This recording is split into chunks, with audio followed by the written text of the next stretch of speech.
గత 5 ఏళ్లు ఏపీలో అధికారంలో ఉన్న వైసీపీ ఇటీవల జరిగిన సార్వత్రిక ఎన్నికల్లో ఘోర ఓటమి పాలైంది. అయితే ఇప్పుడు ఆంధ్రప్రదేశ్లో అధికారంలో ఉన్న టీడీపీ కూటమి రాజకీయ ప్రతీకార చర్యలకు పాల్పడుతోందని ఆరోపిస్తూ ఆ రాష్ట్ర మాజీ సీఎం వైఎస్ఆర్సీపీ చీఫ్ జగన్ ఢిల్లీలోని జంతర్ మంతర్ వద్ద బుధవారం నిరసన దీక్ష చేపట్టారు. చంద్రబాబు నాయుడు నేతృత్వంలోని ప్రభుత్వం హింసకు పాల్పడుతోందని, వైఎస్ఆర్సీపీ కార్యకర్తలను టార్గెట్ చేసిందని ఆరోపించారు. అయితే ఈ ఆందోళనకు పలువురు ఇండియా కూటమి పార్టీలు మద్దతు తెలిపాయి. సమాజ్వాదీ పార్టీ అధినేత అఖిలేష్ యాదవ్, శివసేన, విడతలై చిరుతైగల్ కచ్చి, తృణమూల్ కాంగ్రెస్ ఇలా పలు పార్టీలు జగన్తో పాటు నిరసనలో పాల్గొన్నాయి. ఎస్పీ చీఫ్ అఖిలేష్ యాదవ్, సంజయ్ రౌత్ ఇతర ప్రముఖ నాయకులు జగన్కు సంఘీభావం తెలిపారు. ఈ నేపథ్యంలోనే జగన్ను ఇండియా కూటమిలో చేరాలని విజ్ఞప్తి చేశాయి. దీనికి జగన్ సైతం సానుకూలంగానే స్పందించినట్లు తెలుస్తోంది.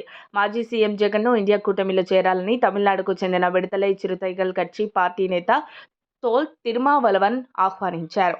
కూటమిలో చేరడాన్ని పరిశీలించానని సూచించారు. మేము మీతో ఉన్నామని మీకు హామీ ఇస్తున్నాం. న్యాయం కోసం పోరాడడానికి సిద్ధంగా ఉన్నామని బీసీకే తరపున హామీ ఇస్తున్నా.